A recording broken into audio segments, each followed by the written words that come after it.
Hey everybody, Danny-O here once again. Today, like the title says, we're looking for the actual best weapons in Breath of the Wild. And I say the actual best because, well, I've seen a lot of videos of people over time talking about these like cool weapons and stuff that they found, and everybody seems like they're really hyped about it and they think it's so cool. And I wanted to just break down exactly what is the actual best. What is it? And I have a book. I got the official guide, collector's edition, by the way. That's not important. You don't care. But it actually shows you every single weapon in the game. Sword, two-handed sword, spear, bow, shield, every piece of armor that you can get. And it tells you their base attack power, their base durability, everything. So we know. We have that information. It is fact. We know what the best weapons are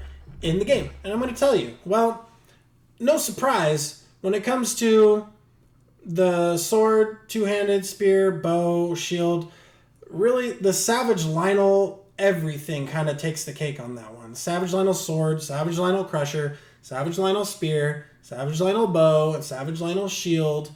They're by far the best damage-wise. We're looking just, when you go into your inventory, the number that you're looking at on your weapon right there is the highest numbers. If you look at that, Savage Lynel sword's at 77, the crusher's at 104, my spear's at 42.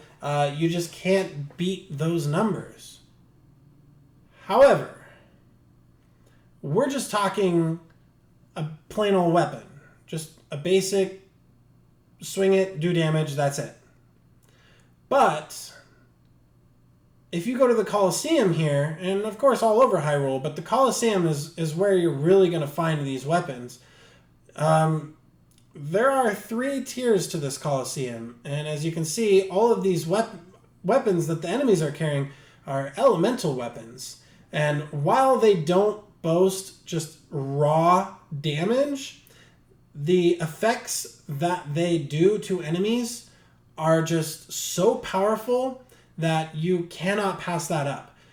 Every run through the Colosseum with all the enemies in here, wait for a blood moon, they all come back, you will find on the first tier you will get a sword, a two-handed sword, and a spear that are all on fire. The second floor you're going to get one of each frost. On the third floor you're going to get one of each lightning. So you're going to walk out of the Colosseum every run with 9 elemental weapons. And in this video, I actually had already fought the Lynel that's down here. But the Lynel, kind of unfortunately in a way, always has a flame sword. He doesn't ever have a Lynel sword, spear, or crusher. Which is kind of too bad because when you just want raw damage, those kind of take the cake by far. Run through the Colosseum. This is where you want to be. This is just northwest of the Great Plateau. If you zoom in on the map, you really can't miss it, and especially if you've been here before, you know where it is. You see the giant Colosseum ruins with a big opening. If the Lynel's in here and you don't really want to fight him, the rest of the enemies are pretty standard and straightforward and easy. Just climb up the wall a bit and get to the second floor, and just do your best to not pull aggro on the Lynel, because if you do, when you're up high, he's going to pull out his bow, start shooting you. That's no good. You don't want that. He is like an amazing, ridiculous shot. He should be in the Olympics, I swear to God. He never misses and he hits super hard, so you don't want to deal with that while you're trying to fight all the rest. So I do usually recommend just take down the Lynel at first. You're going to get really good materials from him anyway. You're still going to get a Savage Lynel bow. He's always going to drop that. You'll get an extra flame sword. So run through the Colosseum, get your elemental weapons. Now the reason why these are like the best weapons in the game, and I'm going to open up the book here because it talks about the elemental effects and damage calculation. If you're into pure numbers, you want to know it, this is kind of for you. You may see a weapon roll the critical hit modifier. That does not multiply the weapon's damage time by 2. If it's a sword that does 30 damage and it has the crit modifier, it does not do 60 damage every hit. In fact, every 4th hit with the sword, when you do your combo and the 4th hit kind of knocks the enemy on the ground, only that 4th hit will crit and do ×2. Same with the two-handed weapon and the spear. It's the last hit in your flurry of combo attacks that will actually do ×2. So when it comes to one-handed weapons, when you're talking like DPS, you're only really adding like an extra swing per 4 swings, and it's really not too much overall. Shock attacks. Like frost and flame attacks, if you use a fire weapon, you will one-shot an enemy that is like an ice enemy. Like if you go to a snow area and there's ice keys, there's ice Lizalfos and things like that, you will one-shot them with a flame sword. Nothing beats that. It could have 1 damage, but be a fire sword, and you will one-shot that ice enemy every time. Vice versa, you will one-shot any fire enemies with a frost weapon. When it comes to the best weapons in the game, you can't beat that. You save on durability because you only use 1 attack to take out an enemy. It's just too good. And on normal enemies, like that aren't going to be one-shot by the fire or ice attacks, flame and frost weapons all do a base plus 10 damage by default. So their number on the screen, if it's a 30 attack power, it's actually going to do 40 damage. It's kind of an invisible stat. You're not going to see that. So you're actually going to do 40 instead of 30. On top of the fact that you're going to, with flame weapons, do the burning over time. So they're going to take some damage over time. You're going to apply a dot to them. With the frost weapons, as you know, you freeze them in their place. The coolest thing about the frost one, though, where the fire gets damage over time, the frost ones, when they're frozen, the very next hit that you do on them has a ×3 multiplier to it. So you can poke them with a frost spear and then pull out like your Savage Lionel Crusher. Like mine is stupid. It's like 104 DPS or just damage. You just one hit them and it will do 312 damage to them because it's ×3. So you kind of like break the ice, so to speak. You do like a super critical hit on that. So that's really what makes the frost and flame weapons super good. When it comes to the lightning weapons, they don't have any enemies in the game that can be one-shotted by them. Like no enemy is like particularly weak to lightning attacks, so to speak. So it actually gets a base plus 20 boost to damage with the elemental effect. So if your lightning weapon says 30 damage, you're actually going to do 50 damage per swing. On top of the fact that they get stunned for a little while. And especially cool with lightning attacks, the enemies will drop their weapons and shields that are metal, and you can pick them up in the middle of the fight. So when they become unstunned, they don't have any weapons to pick up, and then they're just fighting you with their bare hands, and it's super hilarious to knock the weapons out of their hand and take them, so that's pretty cool. Keep in mind, though, if you notice, you may not have noticed this, that with all these elemental weapons, they sort of have a charge to them. Like the first 3 or 4 attacks that you do will like actually hit with fire or frost or lightning and apply their effects accordingly. But you'll notice after a while you'll be swinging your weapon and it's not doing its elemental effect.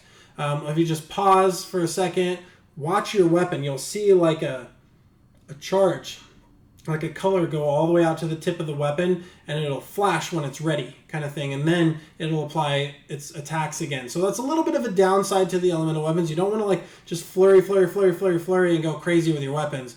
Use it, apply the effect, and then switch to a base weapon with high DPS and kind of chunk them out while they're stunned or while they're burning or when they're frozen. You can knock them out really, really fast that way.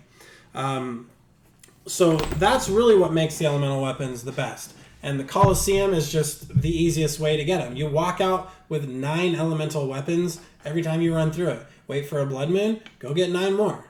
You'll never run out. And the enemies, they're not particularly hard. Like, they're ranked up if you've gone far through the game, so they have higher health and they hit a little bit harder. But seriously, as you saw, you could just sneak up on one and one-shot them in the back. You can stun them with their own frost weapons or lightning weapons that you're going to get from them anyway. It's pretty powerful, and you definitely want those. You definitely need to take the time to get those elemental weapons. You'll find various ones throughout the game as you go, but nothing really compares to the Colosseum as the sheer amount of elemental weapons you can get at all times.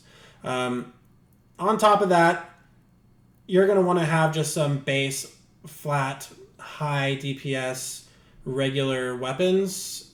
So when your elemental weapons lose their charge, they're doing their effect, you want to pull out your Savage Lynel weapons. So you need to spend some time when you find Lynels that are white or a silver Lynel like the one I'm fighting here. Mark it on your map so you can come back to it until you start to kind of memorize the location of where they all are. And stock up on, like this guy has a Savage Lynel spear. Every single one is going to drop a bow, but they're going to vary between having a spear, a sword, or a crusher. You want to get like one or two of each, depending on how much inventory space you can manage to kind of keep them lying around. But aside from the elemental weapons, just being kind of second to none with the effects that they provide, the Savage Lynel weapons take the cake at the highest just base raw damage output. So I'm going to talk about shields here. I warped into Hyrule Castle. As you can see, I'm in the docks where the shrine is. Quick note, every time you warp in here, there is a great sword, a flame great sword here, right on the pillar. There's only one Lizalfos there in your way of getting that sword, and you can just sneak up, grab it, and walk away too. Looking at Hyrule Castle, I'm in the northwest corner of the map. That left red entryway is the docks, and the one to my right is what we call the lockup, okay? So I'm going to run over here into the lockup, and this is where we're going to get the best shield in the game. So use Cryonis to lift up this door. You should know how to do that by now. Hopefully you've probably done the shrine that kind of shows you this little puzzle-based thing. At the end of this little prison, there's going to be a few enemies along the way, but not much. You're going to run into a Stalnox, which is a Stal variant of the Hinox giant with the one eyeball. The fight's going to go very similar to the way a Hinox fight goes. He's going to walk at you, he's going to sit on you, things like that. You're going to shoot his eye to stun him, walk up, do a bunch of damage. The only real major difference in like how you fight this guy than a regular Hinox is that you have to do the final blow. You can't kill him without hitting his eyeball. So as you kind of see in this fight here, I'm going to do all of his health just by hitting him anywhere. You can hit him in the legs, you can shoot arrows at him, it doesn't really matter. But the very last hit, as you can see his health there, you have to hit his eyeball. Not really a big deal. Once you fight this Stalnox, he goes down, a chest is going to spawn, you're going to get this bad boy. Now this is the Hylian Shield. There's only one of these in the game, but it is the best. It has 800 durability. The next highest durability shield in the game has 60.